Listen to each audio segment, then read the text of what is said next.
Hey, everybody. Welcome to another episode of Santa Barbara Talks with Josh Molina. In just a moment, you're going to hear my conversation with Randy Rowse, who's running for mayor of Santa Barbara. It's a really compelling, interesting conversation. We're going to talk about his candidacy, his thoughts on the current mayor, and everything related to how City Hall is working, or from his perspective, in a lot of ways, not working. Before we go there, I just want to ask you to please like and subscribe to this YouTube channel. This is going to help me a lot. If you like it, it's going to be able to help me reach a larger audience. And also, if you subscribe, then you'll get these podcasts automatically right into your feed every time I have a new one. And I have conversations with people. Sometimes I'll talk about an issue.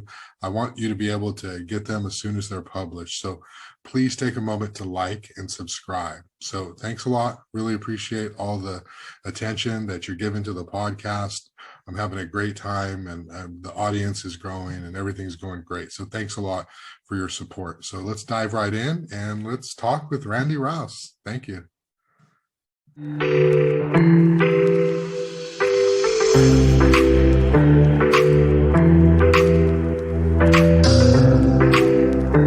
Welcome to Santa Barbara Talks with Josh Molina. It's my pleasure today to be here with Randy Rowse, who is a longtime Santa Barbara City Council member, longtime business owner, who now is running for Santa Barbara mayor. So we're going to have a great conversation. Randy Rowse, how are you doing today?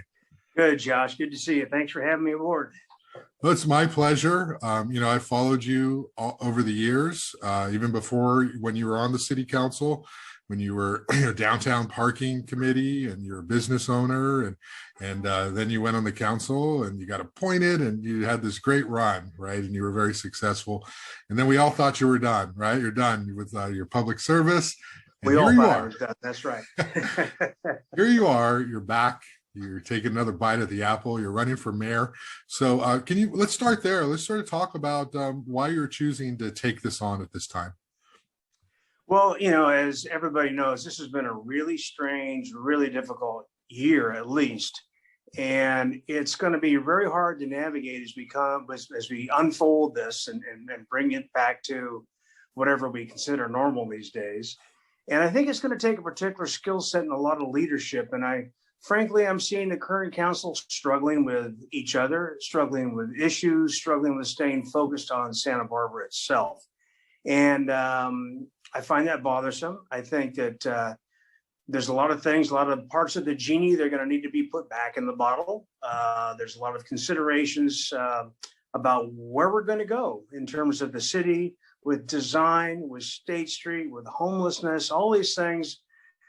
And I think it's going to take more focus than I'm seeing right now. And it wasn't my lifelong ambition to be the mayor of Santa Barbara, trust me. But I do feel a need. I do feel still very connected. One thing I learned while I was on council was the fact that I actually care a lot more about this stuff than I would have guessed before. So I still do care about it, and I'm still involved, and I'm still going to be involved on some level. So here I am, back in the saddle again. Yeah, well, I know a lot of people are super excited to know that you are running, and I believe that they've been asking you to run for a while, and then you finally decided you're just going to go ahead and do it. Can we talk about what are some of the specific issues in Santa Barbara that you care about most, that maybe the council and the city administration are not handling as well as they should? I mean, obviously the pandemic has changed everything as it relates to downtown. That could be one place we start, but what are some of the specific concerns you have in terms of the council's approach to these key situations?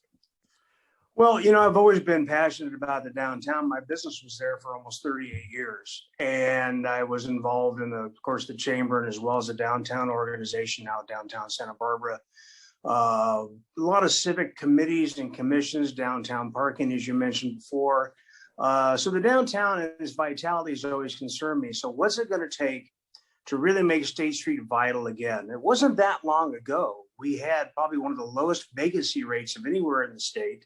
Real estate was extremely valuable. It is still valuable, but I mean, it was selling for record prices per square foot, and that isn't that long ago.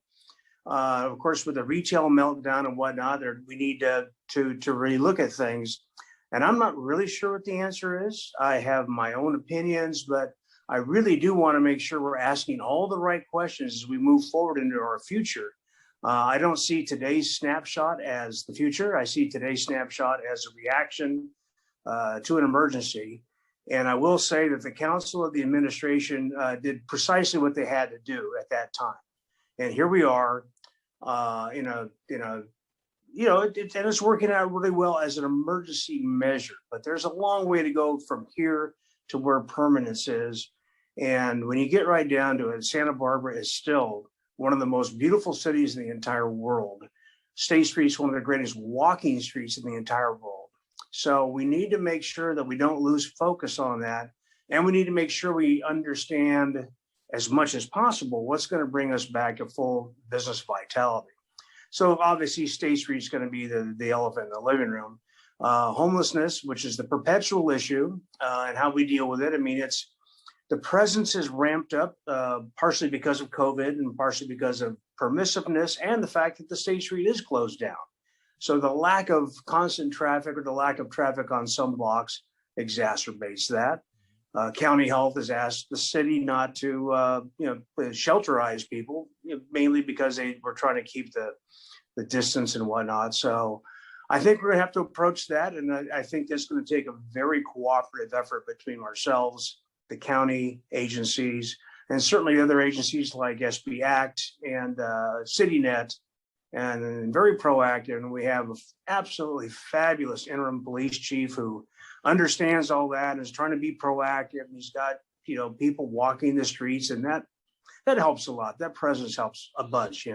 I've always been a big fan. That's when I initiated the ambassador program, which our city council fortunately embraced. And that wasn't about enforcement. That was all about presence. And what does it take to have a uniform presence on the street to make us all, a little more comfortable in our surroundings? And then certainly we've got, the budget coming up, and that's hurting from the pandemic, but it's really, we've been there, done that not that long ago, coming out of the Great Recession. So we have the tools and we have the people in place. We'll be able to do that if we show discipline. And then there's the rest of the town, because the rest of the town often gets ignored. I mean, we have a vibrant, amazing place in Milpa Street that I think deserves attention, deserves its own design district, deserves a lot of whatever attention that they would like to see in their own neighborhoods. Coast Village Road is beginning their own business improvement district, and they want some autonomy, and they're getting some attention as well. And then there's the north side. The north side always has traffic issues. It has issues with potentially developing a lot of housing.